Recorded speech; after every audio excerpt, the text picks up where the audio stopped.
약 70명의 사람들이 이집트 고센 땅에서 살고 있었습니다. 세상 그 누구도 그 70명을 주목하지는 않았습니다.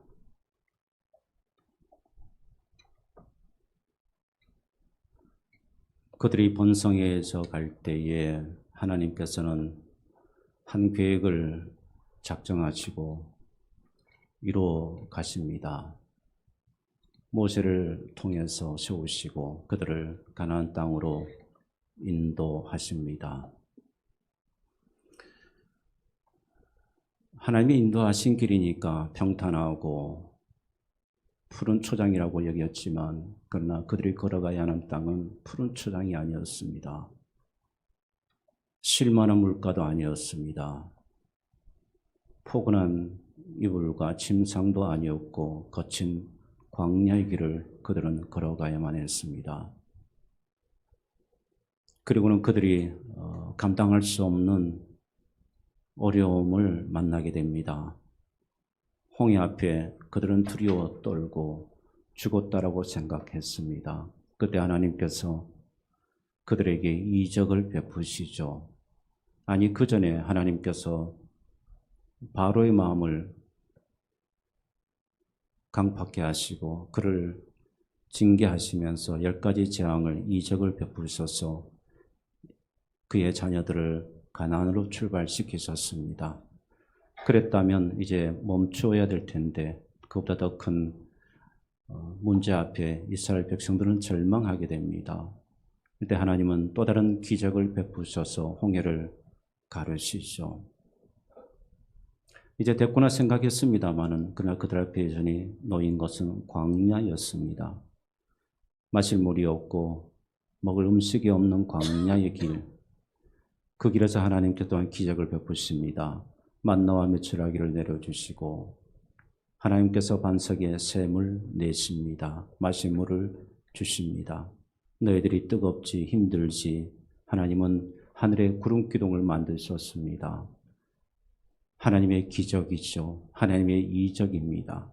여러분, 하나님께서 우리의 인생을 인도해 가실 때에 바로 하나님은 하나님께서 사용하시는 놀라운 방편 가운데 하나가 무엇인가 하면 우리에게 이적과 기적을 우리를 베풀어 주시고 그것을 통해서 우리의 삶을 인도해 가시는데 이것은 우리가 의로워서가 아니고 우리에게 이적과 기적을 베풀어 주시는 것은 하나님의 영광이 큼을 우리에게 보여주시기 위함입니다. 하나님의 은혜가 크고 하나님이 전능하신 분이시라는 것을 우리에게 나타내 보여주시기 위해서 이적과 기적을 베풀어 주십니다. 예수님을 따랐던 무리들이 있습니다. 아침부터 따르는데 굶주림을 이제 저녁이 되니까 굶주렸습니다. 자, 그들에게 예수님께서 먹을 것을 주십니다. 떡 5개와 물고기 2마리, 초라한 밥상인데 그 초라한 밥상이 기적을 일어납니다. 그 모든 무리들을 다 먹이고도 남도록 그들에게 넘치도록 주님께서 이적을 베푸십니다. 예수의 이름으로 명언이 일어나라.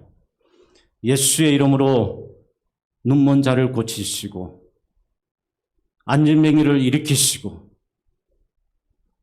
각종 병자들을 고치시는 예수님께서도 이적과 기적을 통해서 우리의 삶 구석구석에 개입하셨고 우리의 삶 가운데 찾아오셔서 우리를 만나주시고 삭개오야 내려오너라 내가 오늘 내 집에 유하리라 주님께서 말씀하시고 만나셔서 그의 생각도 바꾸어 주시고 삶도 바꾸어 주시는 그 예수님의 능력, 기적, 이적 성경에서 기록된 말씀의 사문화적인 죽은 이적과 기적이 아니라 오늘 이 이적과 기적은 지금도 일어나고 있고 지금도 예수의 이름으로 지금도 하늘의 권세를 동원해서 우리에게 베풀어 주시고 계십니다. 믿습니까? 그런데 여러분 성경에는 이렇게 이적과 기적이 있는데 하나님께서 하나님의 권능을 나타내시기 위해서 우리에게 베푸시는 것도 있지만 또 하나가 있습니다. 그것을 다른 말로 사인, 표적이라고 합니다. 이 표적은 무엇인가 하면 이적과 기적과 같은 형태로 나타나지만 표적은 의미가 다릅니다. 하나님께서 자신의 뜻을 우리에게 깨닫게 해 주시기 위해서 이적과 기적은 하나님께서 하나님의 능력으로 우리를 간섭하시고 하나님의 주권 속에 이루어지지만 표적은 그 사건 속에서 하나님께서 우리로 하여금 깨닫게 하시는 하나님의 그 진리, 하나님의 그 마음이 거기에 담겨져 있습니다. 그래서 표적은 그 표적을 보면서 하나님께서 지금 우리에게 나에게 우리 공동체에게 이 역사 속에서 하나님께서 무엇을 말씀하시는가를 우리로 하여금 알도록 하시기 위해서 하나님께서 표적을 보여주십니다. 지금도 이 표적은 중단되지 아니하고 하나님께서 우리에게 보여주시는데 특별히 제가 오늘 계시록에 나타난 두 가지 표적의 말씀을 통해서 지금 현재 이 광야와 같은 삶을 살아가는 우리에게 이 표적이 어떤 의미를 하나님께서 보여주시는지 부족한 지식과 연구를 통해서 함께 이 계시의 말씀을 여러분과 함께 이 명절날 예배에 나누기를 원합니다. 그러나 한 가지 제가 확신할 수 있는 것은 이 말씀을 묵상하게 되면 붙들게 되면 반드시 여러분 마음 가운데 위로가 임할 것입니다. 이 말씀을 붙들게 되면 여러분 마음 가운데 소망이 생길 것입니다. 이 말씀을 붙들게 되면 여러분의 근심의 부분들이 물러가고 여러분 주님께서 주시는 평안을 맛보게 될 줄 믿습니다. 여러분에게 이 말씀의 능력이 여러분 기적이 일어나게 되기를 주님의 이름으로 소망합니다. 1절 말씀을 한번 보십시오. 1절 말씀을 보시게 되면 여러분 하늘에 큰 이적이 보인다라고 말씀합니다. 여기 하늘에 큰 이적입니다. 그런데 여러분 또 3절 말씀을 보시게 되면 잠깐 3절 말씀을 한번 보십시오. 하늘에 또 다른 이적이 보입니다. 자, 여기에서 1절의 큰 이적과 3절의 또 다른 이적이 좀 근원이 다릅니다. 1절의 큰 이적은 하나님께서 우리에게 베풀어 주시는 이적이고 3절의 또 다른 이적, 이것은 여러분 하나님의 그 주체가 누군가 하면 그 근원이 사단입니다. 제가 그 문제를 풀어드리겠습니다. 자, 하나님께서 1절 말씀을 다시 보십시오. 하늘에 큰 이적이 보였다고 말씀합니다. 해를 옷 입은 한 여자가 있었고 그 발 아래에는 달이 있고 그 머리에는 12별의 관을 썼더라. 해와 달과 별입니다. 이 해와 달과 별에 관한 말씀은 여러분 창세기 37장에 요셉의 꿈에도 뭐가 나옵니까? 해와 달과 별이 나옵니다. 요셉이 꿈을 꾸었는데 아버지가 해가 자기에게 절을 하고 어머니 달이 자기에게 역시 그리고 그 형제들 별들이 12별들이 자기에게 절을 하더라.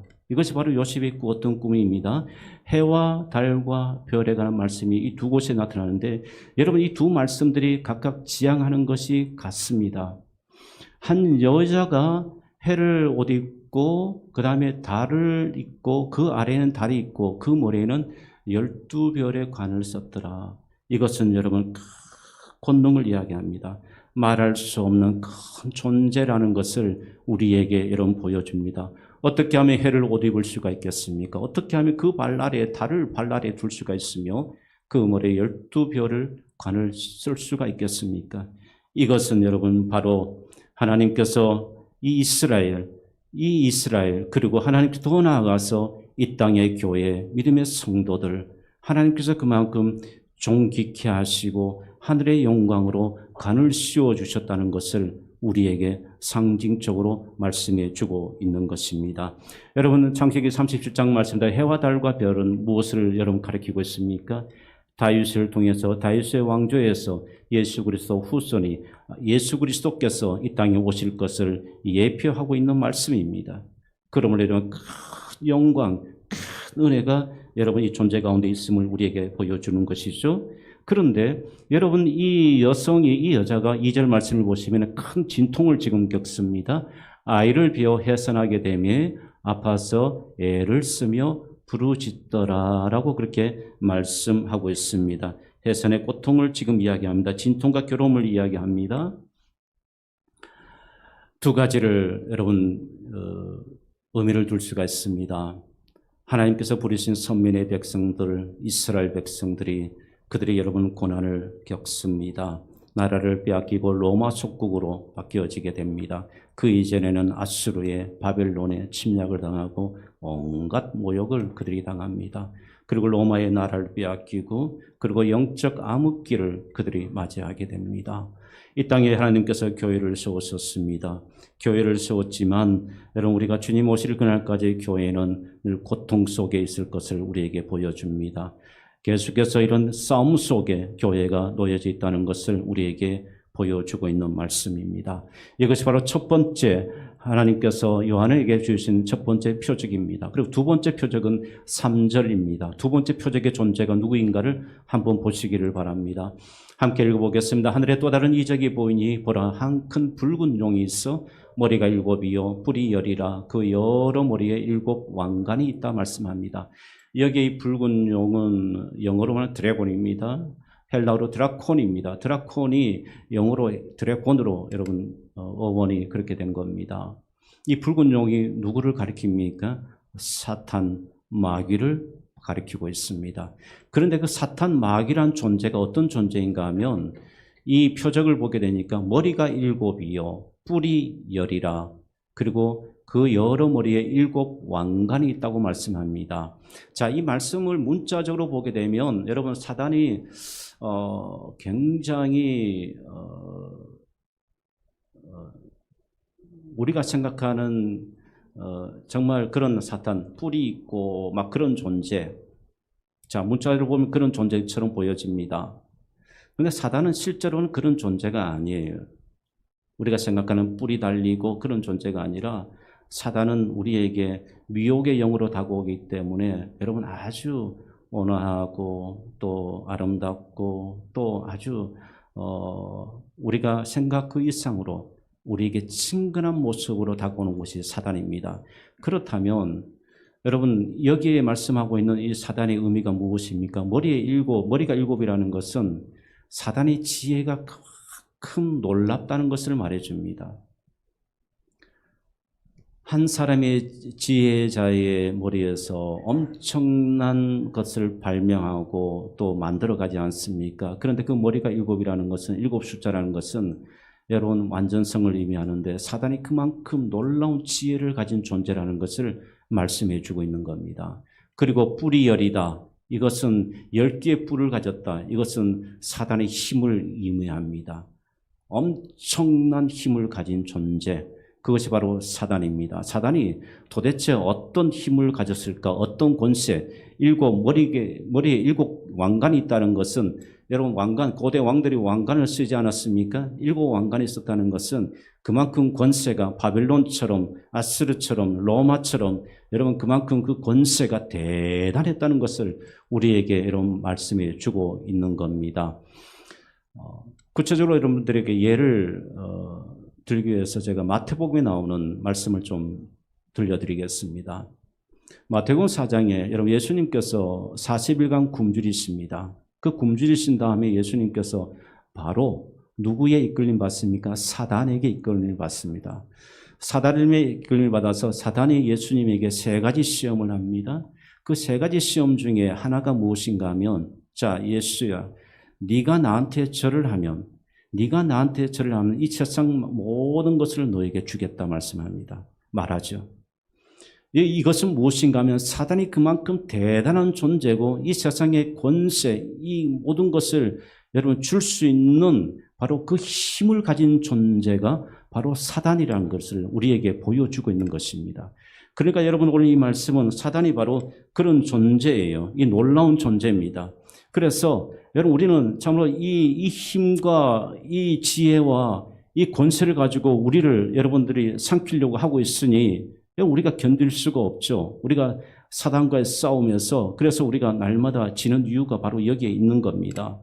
이 놀라운 것이 있는데 여기에 덧붙여서 4절 말씀을 보시게 되면 그 힘의 꼬리까지 하늘의 별 3분의 1을 끌어다가 땅에 던질 정도로 사단이 그만큼 대단한 겁니다. 이것은 무엇인가 하면 하나님께서 해와 달과 별을 만드셨습니다. 그리고 이 우주를 하나님께서 만드셨고 하나님께서 흑암 가운데 무질서 가운데 질서 있게 하나님께서 만드셨 한치의 오차가 없도록 하나님께서 그렇게 만드셨어요. 그런데 하나님께서 그렇게 만드신 이 우주조차도 심지어 얼마 정도 3분의 1을 끌어다가 땅에 던질 정도라는 것은 이 사단의 존재가 그만큼 얼마나 대단한 존재인 것인가를 우리에게 말씀해 주고 있습니다. 자, 그러면서 사단이 계획한 것이 지금 무엇입니까? 3절 마지막에 보시면은 용이 해산하는, 용이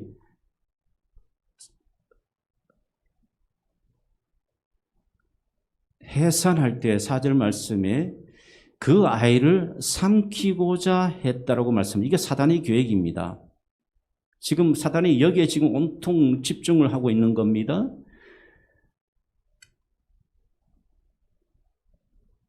실제적으로 여러분 이 말씀대로 예수 그리스도께서 탄생할 때에 이 땅에 오셔서 육신의 몸을 입고 이 땅에 오셨을 때에 여러분 헤롯이라는 한 인간을 통해서 사단이 역사합니다. 그래서 헤롯이 동방박사에게 이야기하죠. 너희들이 아기 예수를 있는 곳에 가면 경배하고 나한테 꼭 이야기해달라 부탁합니다. 왜 그렇겠습니까? 그 예수를 죽이려고 하는 의도가 있기 때문이죠. 자, 그런데 동방박사들이 보고도 안 하고 가버립니다. 그 사실을 나중에 헤롯이 알게 됩니다. 그러니까 화가 나죠. 그래서 추측합니다. 추측해서 예수가 탄생한 그 시점을 전후로 해서 2살 아이를 모두 죽이라. 모두 죽임을 당하는 엄청난 사건이 일어납니다. 사단이 바로 이 말씀 들어보십시오. 그가 해산하는 그 아이를 삼키고자 하더니 사단이 이처럼 이렇게 계획을 가지고 시행을 합니다. 그런데 여러분에게 묻습니다. 그 계획이 성공했습니까? 실패했습니까? 사단의 계획대로 되었나요? 안 되었습니까? 안 되었습니다. 예수께서 이 땅에 오셨고 예수께서 33년의 삶 가운데 복음을 전하셨고 예수께서 흑암의 권세를 깨뜨리시고 예수께서 사단과의 싸움에서 이기시고 예수께서 부활하셨고 주님께서 승천하신 것입니다. 믿습니까? 오늘 말씀 가운데도 예수님께서 여러분 5절 말씀을 보십시오. 5절 말씀을 보시게 되면 여자가 아들을 낳으리니 이는 장차 철장으로 만국을 다스릴 자여 그 아이를 하나님과 그 보좌 앞으로 올려가더라. 예수께서 모든 세상에 사단의 계획을 넘어뜨리시고 사단의 계획을 주님께서 다 막으시고 이기시고 예수님께서 하늘로 올라가더라 말씀합니다. 여기에서 예수님의 33년의 삶은 생략되어지는 겁니다. 이 말씀이 틀린 것이 아니라 예수님의 33년의 삶이 생략되어져서 예수님께서 궁극적으로 승리하시고 하늘 보좌에 올라가셨다는 것을 우리에게 말씀해 주고 있는 것입니다. 그렇다면 여러분 이 여자가 낳는 아들 이는 누구입니까? 바로 예수 그리스도를 가리키고 있는 것입니다. 만유의 주요 구원자로 오실 그 예수 그리스도를 지향하고 있는 거죠. 이것은 여러분 시편 말씀 속에서도 드러나고 있는데 시편 말씀 여러분 시편 2편 7절 말씀을 한번 보겠습니다. 내가 여호와의 명령을 전하노라. 여호와께서 내게 이르시되 너는 내 아들이라. 오늘 내가 너를 낳았도다 말씀합니다. 예수께서 오실 예수를 말씀하고 있습니다. 그리고 여러분 9절 말씀을 보십시오. 그분이 어떤 분이신지 말씀합니다. 내가 철장으로 그들을 깨트림이여 질그릇같이 부수리라 하시도다. 어떻습니까? 바로 예수 그리스도 이 주님이 어떤 능력과 권세를 가지고 계신지를 우리에게 말씀합니다. 철장으로 그들을 사단을 무찌르고 사단을 깨트린다고 말씀해 주고 있는 것입니다. 사랑하는 여러분, 사단이 이 말씀대로 보게 되면 사단이 그의 계획이 성공했습니까? 실패했습니다. 아무리 큰 용이라 할지라도 아무리 머리가 7이는 용이 지혜를 가졌다 할지라도 예수의 지혜를 당할 수가 없을 것이며 아무리 그가 12뿔을 가졌다 할지라도 예수의 권세를 그가 대항할 수가 없습니다. 아무리 그가 큰 자라고 할지라도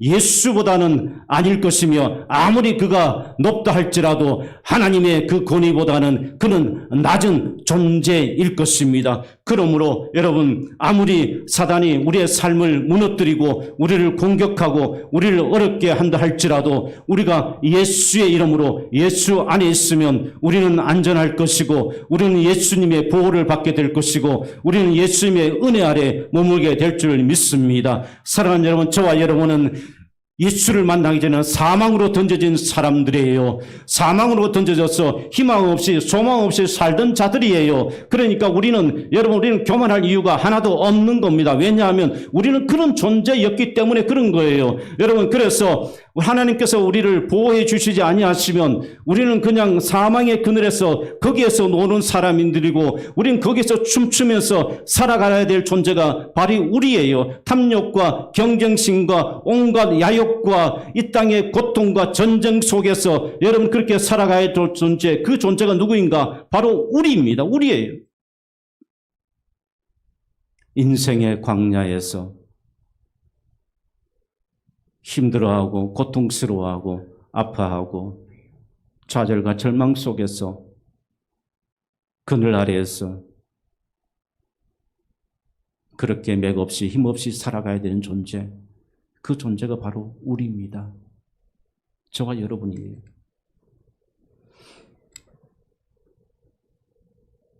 그런 우리를 위해서 주님께서 이 땅에 오셔서 우리를 구원해 주셨고 우리를 하나님의 백성 자녀 삼아 주신 겁니다. 사랑하는 여러분, 사단은 과거나 지금이나 여전히 교회를 핍박하려 들 것이고 예수 그리스도를 믿는 여러분들을 고난 가운데 수렁 속에 몰아넣으려고 할 것입니다. 이 사단의 계획은 변함이 없습니다. 여러분 착각하지 마십시오. 사단이 여러분들을 안전하게 내버려 두지 않는다는 사실을 꼭 기억해야 합니다. 이 영혼, 이 사단이라는 존재는 그가 가지고 있는 모든 지혜와 능력을 동원해서 여러분을 삼키려고 할 것입니다. 조금만 방심하면 우리는 다 무너집니다. 사단의 계획 속에 빠져들어서 허우적거리고 그렇게 절망 속에 살아가게 될 것입니다. 그런데 여러분, 오늘 말씀에도 보게 되면 하나님께서 이 여자를 어디로 인도하시냐 하면 광야로 하나님께서 가게 하십니다. 오늘 본문의 말씀 5절 말씀을 한번 보십시오. 이 5절 말씀을 보시게 되면 여자가 아들 낳으니 이는 장차 철장으로 망굴다시나 그리고 앞으로 옳들을 갈리라. 그리고 6절 말씀입니다. 그들을 이 여자가 어디로 갑니까? 광야로 도망하며 굉장히 의미 있는 한 단어입니다. 광야. 우리가 살아가는 인생이 바로 이것이 광야가 아닙니까? 그런데 여러분 놀라운 것을 보십시오. 거기에서 1260일 동안 그를 양육하기 위하여 1260에 대한 숫자에 대해서 많은 해석들이 있습니다. 문자적인 숫자적인 해석을 두어서는 안 되리라고 생각합니다.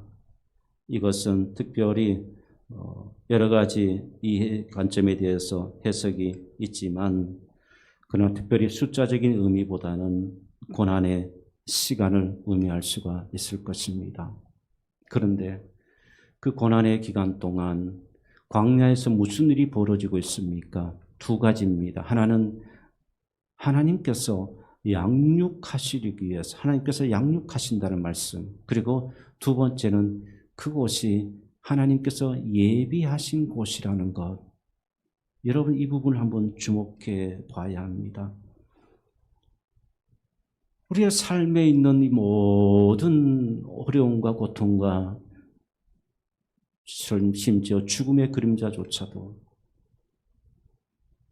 여러분 우리가 감당할 수가 없지만 그러나 그 하나 그곳에는 하나님께서 나를 버리시지 아니하시고 하나님께서 나와 함께 하시고 하나님께서 나를 기르시는 하나님의 섭리와 그곳이 바로 하나님께서 나를 위해서 예비하신 곳이라는 곳, 바로 이것을 우리에게 여러분 말씀해 주고 있는 것입니다.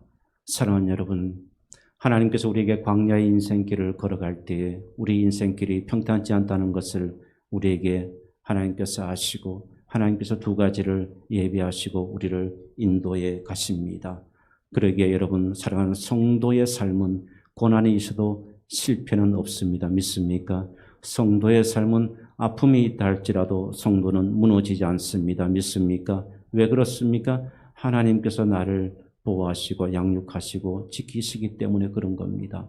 사랑하는 여러분, 그러므로 오늘 이 시간에 또 가정에서 병상에서 영상으로 예배 함께 하시는 사랑하는 성도 여러분, 힘을 내십시오. 힘을 내십시오. 이 말씀을 붙드십시오.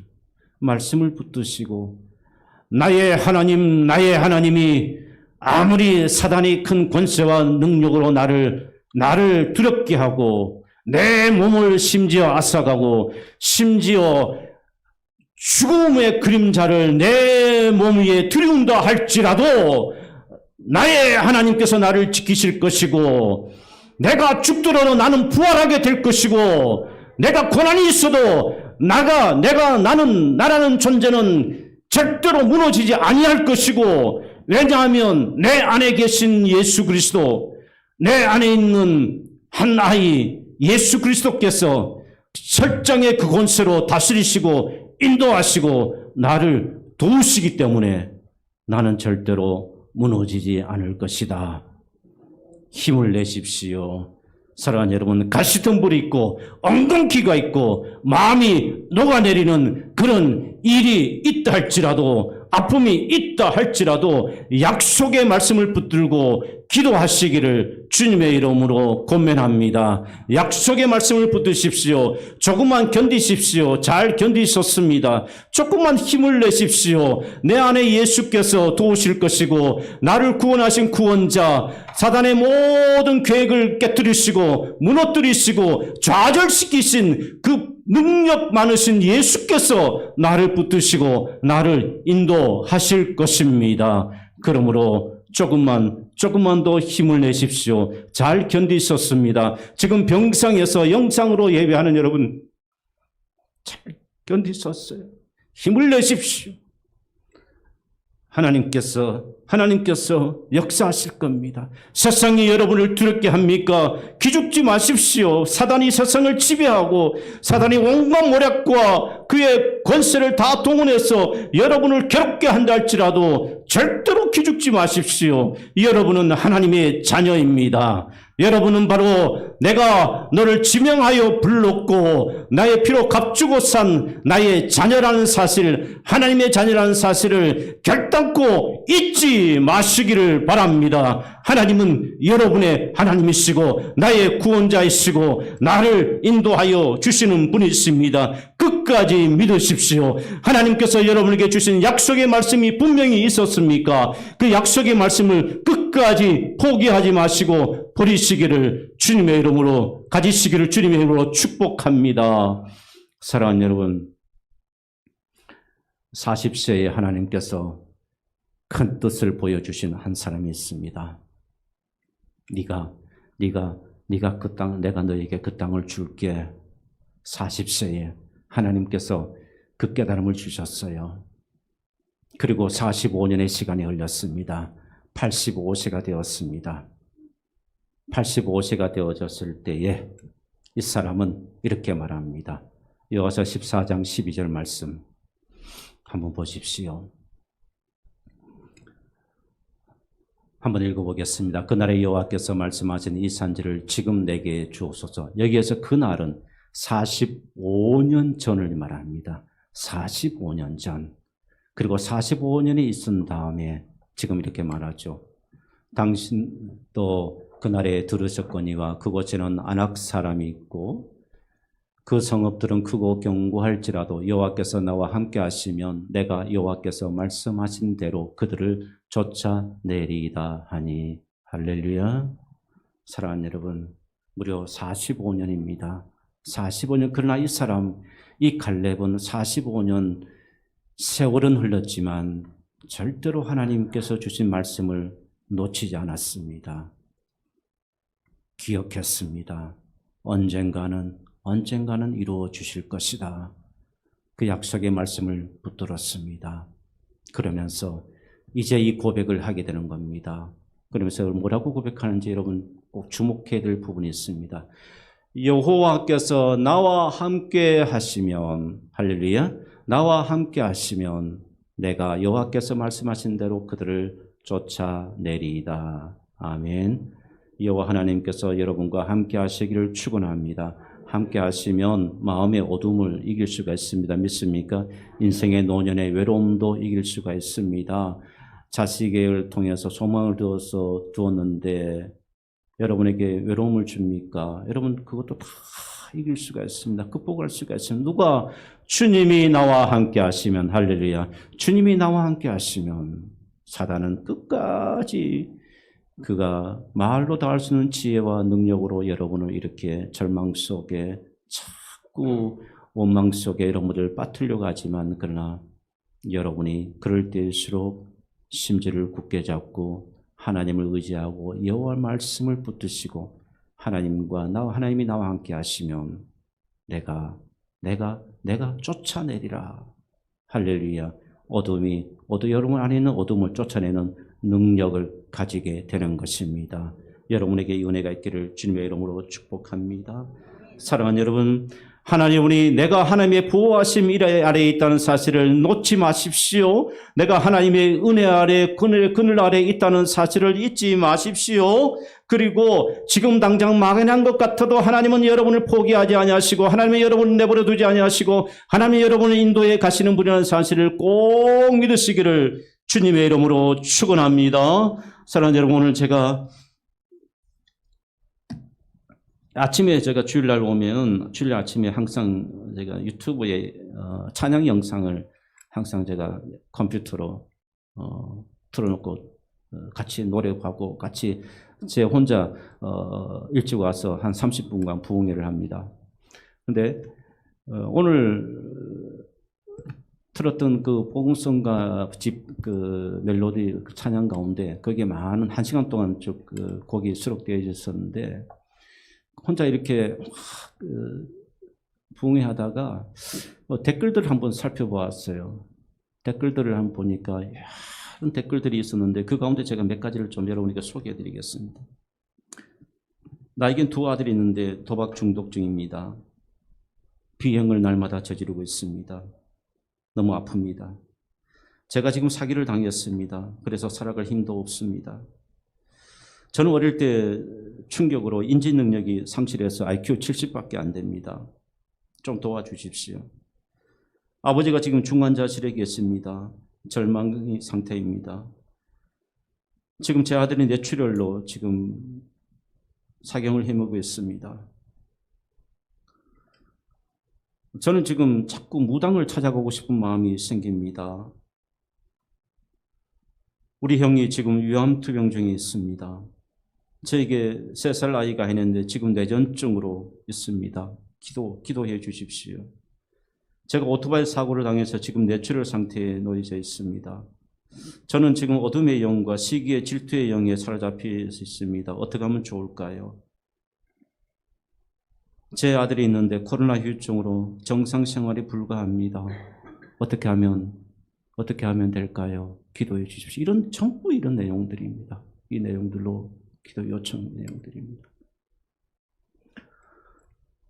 이처럼 여러분 다양하게 우리를 어둡게 하고 우리를 넘어뜨리려고 하는 이 사탄, 어둠의 영, 마귀, 심지어 예수 그리스도까지 죽이려고 작정했지만 그러나 그의 계획은 실패했습니다.